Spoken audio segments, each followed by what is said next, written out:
नमस्कार. हालो 24 तास मध्ये मी मधुरा तुमचं मनापासून स्वागत करते. या कार्यक्रमात आपण विविध विषयांवरती चर्चा करत असतो आणि आज आपण चर्चा करणार आहोत संमोहन शास्त्राद्वारे मानसिक आजारांवर उपचार या विषयावर. आणि या विषयावर मार्गदर्शन करण्यासाठी आमच्या स्टुडिओमध्ये आलेले आहेत या विषयातील तज्ञ आणि सुप्रसिद्ध संमोहन तज्ञ सचिन राणे. विषयाला सुरुवात करण्यापूर्वी मी सचिन सरांचं आमच्या स्टुडिओमध्ये स्वागत करते. नमस्कार सर. नमस्कार. सचिन राणे यांची थोडक्यात ओळख सांगायची झाल्यास सचिन राणे स्वतः सुप्रसिद्ध संमोहन तज्ञ आहेत आणि गेल्या 20 वर्षांपासून ते संमोहन क्षेत्रामध्ये कार्यरत आहेत. अनेक वर्षांपासून मानसिक आजाराने त्रस्त असलेल्या हजारो लोकांवरती विना औषध संमोहन उपचार करून त्यांनी बरं केलंय आणि त्यांचा जगाकडे बघण्याचा दृष्टिकोनही त्यांनी सकारात्मक केलाय. सचिन राणे सरांना कोकण रत्न भूषण पुरस्कार, त्याचबरोबर संमोहनातील अनमोल रत्न पुरस्कार यांसारख्या असंख्य पुरस्कारांनी गौरवण्यात आलेला आहे. मानसिक आजारांसोबतच मुलांच्या अभ्यासामधील एकाग्रतेचा अभाव, स्मरणशक्ती, आत्मविश्वासाचा अभाव, भीती, फोबिया, न्यूनगंड, व्यसनाधीनता, नैराश्य, ओसीडी, स्किझोफ्रेनिया, डिप्रेशन, निद्रानाश यांसारख्या असंख्य मानसिक आणि मनोशारीरिक आजारांवर संमोहनाने तेही विना औषध यशस्वीरित्या उपचार करण्यात त्यांचा हातखंडा आहे. ठाणे आणि पुणे इथे त्यांचं संमोहन उपचार केंद्र आहे आणि त्यांचे सचिन राणे ह्या नावानं स्वतंत्र असं यूट्यूब चॅनल देखील आहे. सरांच्या पुढील कार्यशाळांविषयी जर तुम्हाला माहिती हवी असेल तर संमोहन शास्त्राविषयी अधिक माहिती जाणून घेण्यासाठी त्यांच्या यूट्यूब चॅनलला सबस्क्राइब करायला विसरू नका. चला तर आज आपण संमोहन शास्त्राविषयी अधिक माहिती जाणून घेऊयात सचिन सरांकडूनच. तेव्हा लगेचच आपण चर्चेला सुरुवात करूया. सचिन सर, पुन्हा एकदा स्वागत आहे. खरं तर 2020 हे वर्ष आपण पाहिलं तर चांगलं आणि वाईट हे दोन्ही गेलेलं आहे. कारण की चांगले ह्या अर्थाने की आपण खूप काही गोष्टी ह्या सगळ्या 2020 मध्ये शिकलेलो आहोत. वाईट कारण की आपण अनेकांनी आपली माणसं गमावलेली आहेत, अनेक जण आजारी पडले, त्याचबरोबर मानसिकरित्या अनेक जण खचून गेले, काहींच्या नोकऱ्या गेल्या. ह्या सगळ्या पार्श्वभूमीवरती आता संमोहनाच्या माध्यमातून आपण मानसिकदृष्ट्या ज्या खचलेली ज्या लोक आहेत त्यांना कशा पद्धतीने उभारी देऊ शकतो आणि संमोहनातून आपण ह्या मानसिक आजारांवर कशी मात मिळवू शकतो त्याबद्दल काय सांगता? नक्कीच मधुराजी.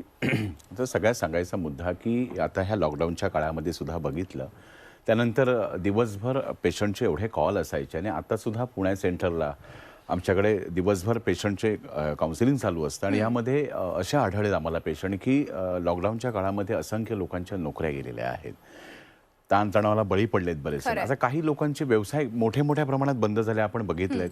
आता या आमचे जे पेशंट असतात यामध्ये आम्हाला असं आढळलंय की काही लोकांनी सुसाईडपर्यंत पण पोहोचलेत, सुसाईड अटेम्प्ट केलेत. तर ह्या गोष्टींसाठी संमोहन उपचार कसे फायद्याचे ठरतात याविषयी आपण सविस्तर चर्चा करणार आहोत. मी तुम्हाला एक उदाहरण सांगतो इथे. आता डिप्रेशन बद्दल तुम्ही जिथे बोललात, आता डिप्रेशन बऱ्याच लहान मुलांपासून ते पहिल्यांदा एक वयस्कर लोकांमध्ये असायचं, पण आज अभ्यासाच्या ताणापासून नोकरी करणाऱ्या व्यक्तीपासून प्रत्येकाला डिप्रेशनचा सामना करावाच लागतो आणि यातनं बाहेर पडणं सुद्धा सहज सोपं आहे. मला वाटतं माझी ओळख करून देताना तुम्ही सांगितलं की संमोहन उपचारामध्ये कुठलीही मेडिसिनचा आपण वापर करत नाहीये. हे पूर्णपणे मनावर आधारित असं हे शास्त्र आहे आणि कुठल्याही वयातील व्यक्ती म्हणजे वयवर्ष 12 पासून ते अगदी वयवर्ष 75-80 पर्यंत वयातील कुठलीही व्यक्ती हे उपचार सहज घेऊ शकतात.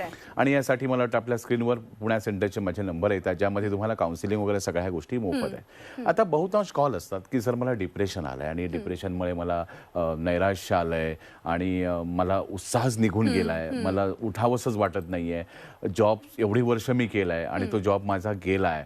काही लोक सांगतात की व्यवसाय होता एवढे, आता मी पुन्हा कसा उभा होऊ. अशा बऱ्याचशा दिवसभर फोन कॉल चालू असतात आणि यावर जेव्हा काउन्सिलिंग वगैरे करतो तेव्हा मी एवढंच सांगतो की प्रत्येक गोष्टीसाठी आपल्याला सामोरं जाण्याची आपल्या मनाची तयारी ठेवावीच लागेल. आज कोरोनाच्या काळामध्ये आपण एक गोष्ट शिकलोय की इथे काही कधीही घडू शकतं. यासाठी परिस्थिती बदलणं आपल्या हाती नसते, मनस्थिती आपण स्वतःची आहे ती कधीही आपण बदलू शकतो. जसं मी एक उदाहरण नेहमी सांगतो की डिप्रेशन असलेल्या व्यक्तीमध्ये हे संमोहनशास्त्र कशा प्रकारे मदत करते ते बघा आणि कशा प्रकारे पुन्हा त्याच्या जीवनाला दिशा मिळते.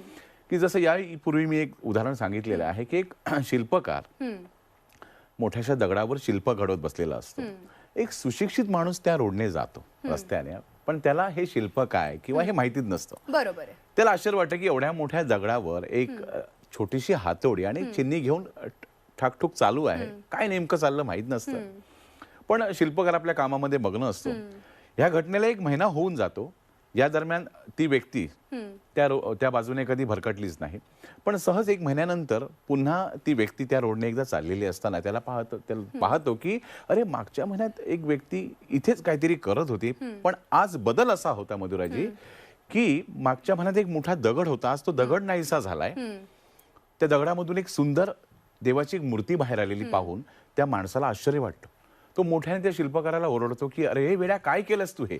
तेव्हा शिल्पकार मागे येऊन पाहतो आणि बोलतो की साहेब माझं काही यामध्ये चुकलंय का. तेव्हा ती व्यक्ती बोलते त्याला की अरे काही चुकलंय. अरे वेड्या तू या दगडातनं देव घडवलायस आणि मला विचारतो काही चुकलं म्हणून. तेव्हा तो शिल्पकार हसतो आणि सांगतो की नाही साहेब हा देव मी नाही घडवलाय, मुळातच हा देव त्या दगडामध्येच होता. मी फक्त नको असलेला भाग माझ्या छोट्याशा या चिंधीने काढून टाकण्याचा प्रयत्न केला. बरोबर. मला इथे हेच सांगायचं आहे की आम्ही संमोहन उपचारामध्ये हेच करतोय की सध्या डिप्रेशनाला बरेच लोक कवटाळून बसलेले आहेत, नैराश्याला पकडलंय, असंख्य लोक त्याचे बळी पडतायत आणि या संमोहन उपचारामधून याच तुमच्यातल्या नको असलेल्या गोष्टी बाहेर काढण्याचं हे आम्ही काम करतो. बरोबर आहे. आणि मला वाटतं की नको असलेल्या गोष्टी म्हणजेच आपल्याला नकारात्मक विचार असणं आणि त्याचबरोबर ह्या नकारात्मक विचार कसे आपण बाजूला करू शकतो हे संमोहनाच्या या उपचारांमधनं आपल्याला मिळू शकतात. आणि ज्यांना कोणाला खरं तर हे सगळे उपचार घ्यायचे असतील किंवा काही काउन्सिलिंग करायचं असेल तर खाली दिलेल्या नंबरवरती संपर्क साधायला हरकत नाही. त्याचबरोबर सचिन सरांच्या आणि राजेश सरांच्या तुम्ही यूट्यूब चॅनलला सबस्क्राईब करा. सर अजून एक महत्त्वाचा प्रश्न, या कोरोनाच्या काळात सगळेच जण कुटुंब एकत्र होते त्यामुळे एक प्रकारचं वेगळं वातावरण घरामध्ये पाहायला मिळालं. पण तसंच अनेक गोष्टी घडत होत्या. वर्क फ्रॉम होम होतं, त्या मुलांचा अभ्यास ऑनलाईन होता. ह्या सगळ्याच्या मध्ये असं होतं की बऱ्याचदा राग चिडचिडपणा देखील तितकाच वाढलेला आहे लोकांमध्ये. तर अशा वेळेस आपण रागावरती चिडचिडपणावरती नियंत्रण मिळवू शकतो का संमोहनाच्या माध्यमातून, त्याबद्दल काय सांगा? हो हो नक्कीच. मला सांगायला आवडेल की या काळामध्ये असंख्य म्हणजे जॉईंट फॅमिली आहेत, म्हणजे ज्यांचा संबंध बऱ्याच लोकांशी येतो परिवारामध्ये. आजकाल काय झालंय माहितीये, लॉकडाऊनच्या काळामध्ये एकत्र कुटुंबामध्ये मनाप्रमाणे कोणाला काही गोष्टी करता येत नव्हत्या आणि बऱ्याच वेळा काही असतात. मी सांगतो की एखाद्या व्यक्तीबद्दल तुमच्या मनामध्ये निगेटिव्ह असेल, निगेटिव्हिटी साचली असेल की तुम्हाला ती त्रासदायक ठरतेच. आता कसं असतं माहितीये, बऱ्याच वेळा असं असतं राग येण्यामागची असंख्य कारणं आहेत. प्रत्येक वयानुसार मुलांमधला राग वेगळा असतो, पालकांमधला वेगळा असतो, प्रत्येक व्यक्तीनुसार तो अवलंबून. आता एक मला वाटतं माझ्याकडे केस होती आताच, ती मला बोलली की माझं एकत्र कुटुंबामध्ये मला जमतच नाहीये. म्हणलो का जमत नाहीये, तर मला काही गोष्टी यापूर्वी घडून गेलेल्या आहेत, माझ्या सासूबाईंनी मला काही बोललेल्या आहेत, पण मला त्या आता समोर असल्या की मला त्याचा त्रास होतो. एवढे दिवस मी ऑफिसला असायची, त्यामुळे सकाळी 9 वाजता जाऊन मी रात्री 8 वाजता यायचे, त्यामुळे मला काय असं मोठंसं वाटायचं नाही. पण आता छोट्या छोट्या गोष्टींचा मला माझी घुसमट होत चालली आहे, मला खूप रडायला येतं, असं अशा गोष्टी सांगत होत्या, बऱ्याचशा अशा गोष्टी. तर मी बोललो एक काम, त्यानंतर तिचं काउन्सिलिंग केलं, फोनवरच केलेलं. आणि त्यानंतर तिने मला काही गोष्टी सांगितल्यावर मला वाटतं बऱ्याच लोकांची इच्छा होती की सर लॉकडाऊनमध्ये फोनवर बऱ्याच लोकांचं मी काउन्सिलिंग केलं आणि त्याला यशही चांगल्या प्रकारे आलं. त्यामध्ये मी सांगू इच्छितो आज प्रेक्षकांना की बऱ्याच वेळा काय होतं सांगा, आपण एखाद्या व्यक्तीविषयी काहीतरी माहिती साठवून ठेवतो. पुन्हा एकदा समजून घ्या, आपलं अंतर्मन हे एका हार्ड डिस्क प्रमाणे आहे, त्याला चांगलं काही आणि वाईट काही यातला काही फरक कळत नाही. तुम्ही जे सांगतो, तुम्ही सांगितलं ही व्यक्ती वाईट आहे तर ती वाईट म्हणून स्वीकारली जाते, आणि जेव्हा ती व्यक्ती समोर येते तेव्हा आपण त्या व्यक्तीविषयी जी काही माहिती गोळा करून ठेवली ती आपल्याला त्रासदायक ठरते. म्हणजे ती व्यक्ती त्यावेळी काही बोलत नाहीये, पण त्याच्याबद्दल आपण जी काही माहिती गोळा करून ठेवली ती आपल्याला त्रास देते. मी एक सल्ला नेहमी माझ्या प्रेक्षकांना देतो, माझ्या स्टुडंटना देतो, माझ्या पेशंटना देतो की एखाद्या व्यक्तीसोबत तुमचं जमत नसेल तर काय करा माहितीये, बदला. त्या व्यक्तीला नका, स्वतःला बदला. त्या व्यक्तीला बदलणं शक्यच नाहीये, बरोबर. मग काही लोक बोलतात सर बदलणं शक्यच नाहीये, मग स्वीकारा.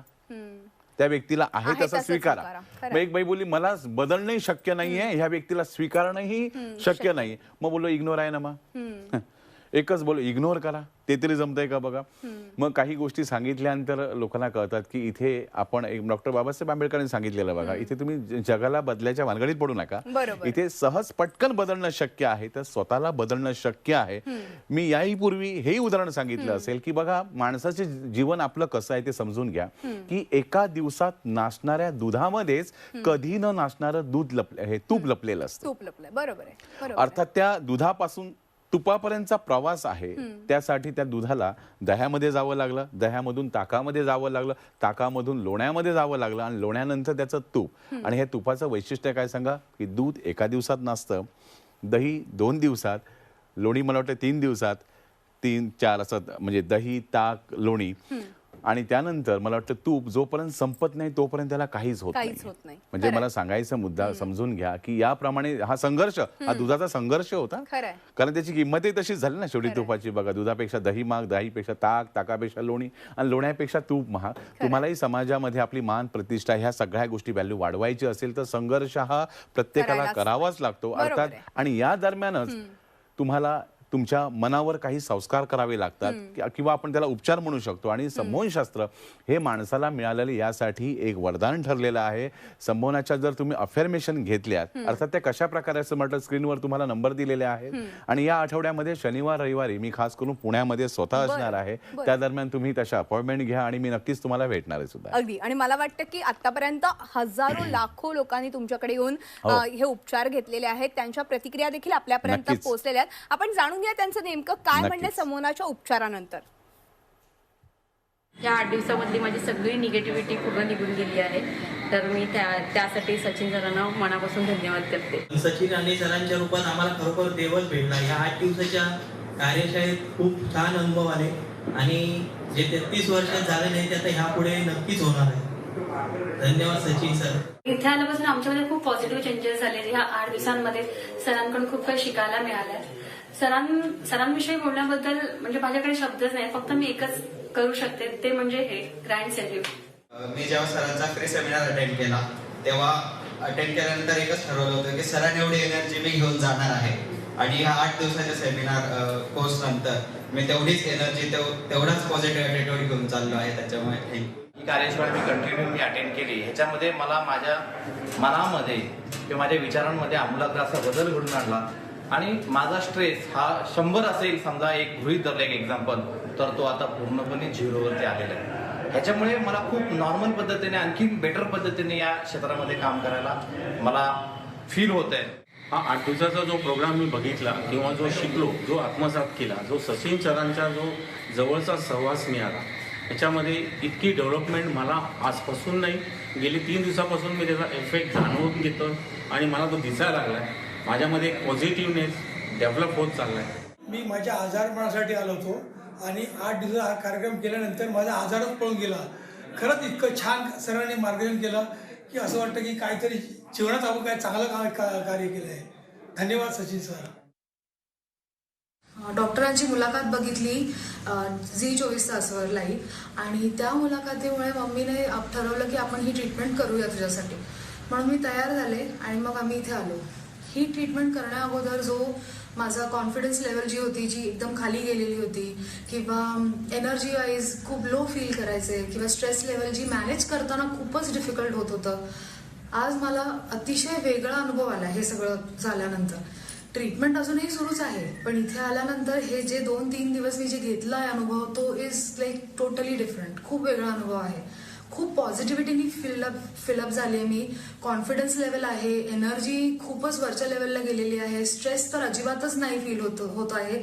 डॉक्टरांमुळेच हे सगळं पॉसिबल झालेलं आहे. त्यामुळे थँक्यू सो मच. तेव्हा आता आपण खरं तर ह्या सगळ्या प्रतिक्रिया पाहिल्या आणि ज्यांना कोणाला अशा प्रकारचा त्रास असेल त्यांनी नक्कीच. काळजी करू नका. डिप्रेशनमधनं पण आपण विना औषध खरं तर यातून बाहेर पडू शकतो. अगदी ताणतणाव असेल, राग येत असेल, चिडचिड होत असेल तरी सुद्धा घाबरायचं कारण नाहीये. डॉक्टर, त्याचबरोबर सर अजून एक महत्त्वाचा प्रश्न, कारण की निद्रानाश हा आज पाहिला तर मोठ्या प्रमाणात आजार बळावलेला आहे.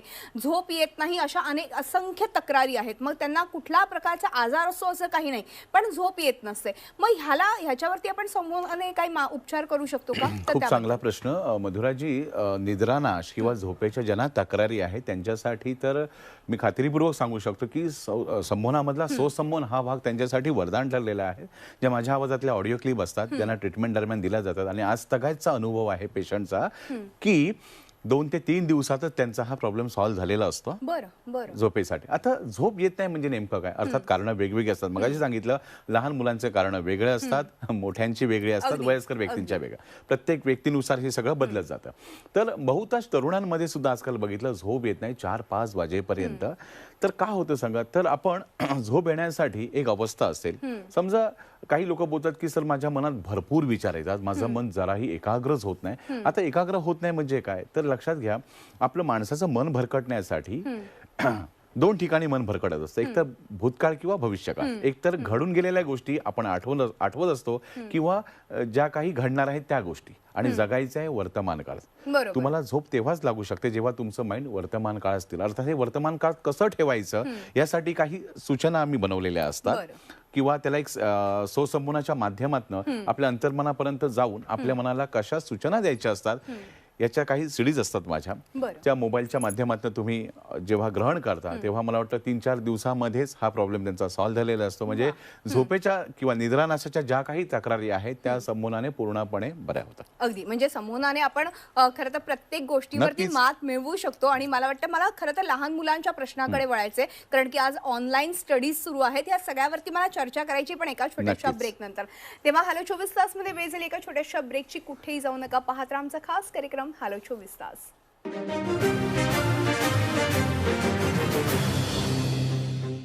ब्रेकनंतर हॅलो 24 तास मध्ये आपलं पुन्हा एकदा स्वागत. आणि आज आपण चर्चा करतोय संमोहन शास्त्राद्वारे मानसिक आजारांवर उपचार या विषयावर, आणि आपल्याला मार्गदर्शन करतायत संमोहन तज्ञ सचिन राणे. आपण पुन्हा एकदा चर्चेकडे येऊया. सचिन सर, ब्रेकवर जाण्यापूर्वी आपण खरं तर संमोहनाबद्दल बोलतच होतो, मात्र एक महत्त्वाचा प्रश्न तो म्हणजे मुलांच्या बाबतीत. कारण की आता सध्या आपण पाहिलं तर ऑनलाईन स्टडीज सुरू आहे, कुठेतरी एकाग्रता मिळत नाहीये मुलांना, कारण की शाळेचं वातावरण आणि घरातलं वातावरण यामध्ये खूप फरक जाणवतोय.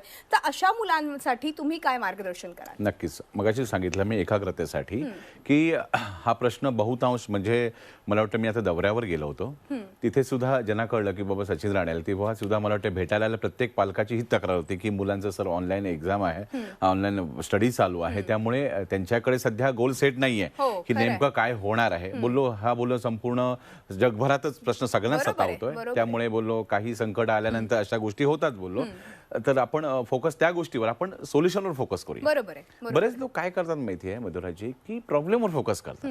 माझ्याकडे आलेल्या पेशंट पॅरेंट्स असतात त्यांना मी सांगतो की यापूर्वी काय झालं तुम्ही सांगितले. हिस्ट्री कळाली मला की त्याला 9वी मध्ये मार्क्स चांगले होते, 10वीचं वर्ष आहे, त्याला थोडासा तो अभ्यासात कमी झाला वगैरे सगळं ठीक आहे. आणि काही लोकांच्या बाबतीत असंही होतं की ट्रीटमेंट करून तो घरी गेलाय तरी त्याच्या मागे तेच लावलेलं असतं की तू 2 वर्षापूर्वी चुका केल्या आहेत, माहितीये ना, मागे तुला गुण कमी मिळालेले. आता आम्ही नेहमी सांगतो की जी घटना घडून गेली ती गेली. कुठल्याही 4 व्हीलरची पुढची काच त्याच्या मधल्या पेक्षा मोठी असते. का? कारण मागे गेलंय ते महत्वाचं नाहीये, पण पुढे येणार ते खूप महत्वाचं आहे. तेव्हा मला सांगायचं असं आहे की मुलांमध्ये हे बघा, स्मरणशक्ती, एकाग्रता ही प्रत्येक माणसामध्ये खूप काही असते, फक्त ती अवलंबून आहे इंटरेस्टवर. त्याला आवड कशी आहे. सध्याच्या काळामध्ये पर्पज एखादा गोलच क्लिअर नसेल, म्हणजे बाबा नेमकी माझी एक्झाम कधी होणार आहे, त्यामुळे थोडंसं बघा, कितीही माणूस कितीही अभ्यासू असेल तरी एक्झामच्या आधीच तो महिनाभर अभ्यास करतो. हे आपण पाहिलेलं लहानपणापासून, आपण सगळ्यांनी तसं केलेलं आहे. त्यामुळे उगाच त्या मुलावर तसा दोष द्यायचा नाही की त्याची एकाग्रता कमी आहे, स्मरणशक्ती कमी आहे. उलट आम्ही अशा काळात सांगतोय की जो सहवास तुमचा मुलांना किंवा मुलांचा सहवास आपल्याला लाभलाय, त्यामध्ये तुम्हाला त्याच्यावर प्रोग्रामिंग खूप चांगल्या प्रकारे करायचं आहे. जसं मी पालकांना नेहमी सांगतो की बापरे, एक तुम्हाला विश्वास हवा की माझा मुलगा किंवा माझी मुलगी जी आहे ती एवढी हुशार आहे आणि आम्हाला पूर्ण विश्वास आहे की ही दिलेलं काम ही योग्य प्रमाणात करतेच.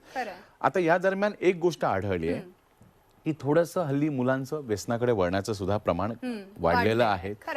तर अर्थात तो भाग थोडासा आपण बाजूला ठेवूया, पण इथे अभ्यासासाठी मी एवढंच सांगेल की मुलांच्या एकाग्रतेसाठी जर तुम्ही काउन्सिलिंग सोबत त्यांची जर संमोहनाची ट्रीटमेंट केल्यानंतर आजतागायचा असा अनुभव सांगतो, 6माहीत नापास झालेला विद्यार्थी सुद्धा वार्षिक परीक्षेमध्ये चांगले गुण, म्हणजे खूप म्हणजे पालकांचे असे पत्र असतात किंवा फीडबॅक असतात की अपेक्षे पलीकडे रिझल्ट मिळालेला आहे. तेव्हा विद्यार्थ्यांसाठी सुद्धा संमोहन उपचार हे खूप फायदेशीर आहे. अगदी अर्थातच, म्हणजे विद्यार्थी असो, वयस्कर असो, तरुण असो, अगदी कोणी असलं तरी सुद्धा आपण संमोहन उपचार घेऊ शकतो. आणि ज्यांना कोणाला संमोहन उपचार घ्यायचे असतील तर त्यांनी खाली दिलेल्या नंबरवरती संपर्क साधा. सचिन सर स्वतः पुण्यामध्ये येणार आहेत शनिवार रविवारी पुढच्या, आणि नक्कीच त्यांच्याशी तुम्ही भेट घेऊ शकता, त्यांची भेट घेऊ शकता, पण त्यासाठी तुम्हाला अपॉइंटमेंट घ्यायची आहे खाली दिलेल्या नंबरवर.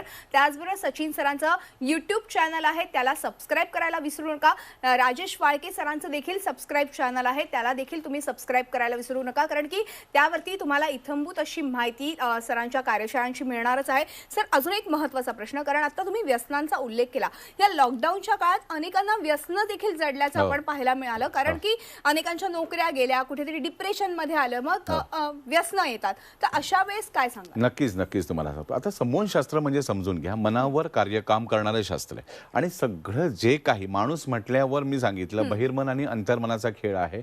एक गोष्ट पुन्हा एकदा सांगतो की लाईफ को समजना है तो अपने माइंड को समजो. म्हणजे तुम्हाला तुमच्या मनाला पहिल्यांदा समजून घ्यावं लागेल. आणि ह्या मनाला, म्हणजे माणूस आपल्या मनाचा गुलाम झालेला आहे. गुलामगिरीत म्हणजे इंग्रज आपल्याला सोडून गेल्यानंतर 150 वर्ष होऊन गेली आहेत, बरोबर. त्या गुलामगिरीतनं आपली सुटका झाली, पण मनाच्या गुलामगिरीमध्ये आपण अडकून पडलोय. आणि त्यामुळेच आपण त्या एका हत्तीप्रमाणे झालंय. बघा, एवढा मोठा बलवान हत्ती असतो, पण एवढीची साखळी तो तोडू शकत नाही, कारण त्याचं प्रोग्रामिंग तसं झालेलं आहे. सेम माणसाचं पण तसंच झालेलं आहे. कुठेतरी गुलामगिरीत, म्हणजे कुठल्या गुलामगिरीत? त्या सवयी. बघा, जशा आपल्या सवयी असतात तसा आपला स्वभाव जडतो. मी तुम्हाला एक सांगू इच्छितो इथे की आपल्या आयुष्यातील प्रत्येक दिवस, प्रत्येक तास, प्रत्येक मिनिट, प्रत्येक सेकंद आणि प्रत्येक क्षण हा फार महत्वाचा आहे. आणि हा क्षण आपल्याला प्रत्येक क्षण आनंदात घालवता आला पाहिजे. पण आनंदी राहण्यासाठी आपलं मन आणि शरीर निरोगी असणं आवश्यक आहे. संमोहनाचा उपचाराने आतापर्यंत सांगतो तुम्हाला, म्हणजे मानसिक रुग्णांवर ट्रीटमेंट पेक्षा व्यसनाधीन जे आहेत लोक, त्यांच्यावर आम्ही ट्रीटमेंट जास्त केलेले आहे. आणि याचा रिझल्ट म्हणजे जो 40-40 वर्ष ड्रिंक करणारी माणसं सुद्धा ट्रीटमेंट घेतल्यानंतर आठवड्याभरात त्यांचं व्यसन पूर्णपणे कायमचं बंद झालेलं आहे. असा अनुभव आमच्याकडे आहे. अगदी. आणि मला वाटतं की ज्यांना कोणाला ह्या सगळ्यातून बाहेर पडायचं असेल त्यांनी संमोहनाचा मार्ग स्वीकारायला हरकत नाही, कारण की संमोहनाचा मार्ग तुम्हाला यशस्वी जिवंत जगायला संधी देतोच आहे, पण राजमार्ग मिळवून देतो आणि सकारात्मक खरं तर पाऊल तुम्ही एका दिशेने टाकताय. सर, वेळ संपल्यामुळे आज आपल्याला इथेच थांबावं लागते, मात्र तुम्ही आलात आणि खूप छान आणि मोलाचं मार्गदर्शन केलं, त्याबद्दल मनपूर्वक आभार. धन्यवाद. आणि ह्यानंतर हॅलो 24 तास या आमच्या खास कार्यक्रमात आज आपण इथे थांबतो. तुम्ही पाहत राहा आमचा खास कार्यक्रम हॅलो 24 तास.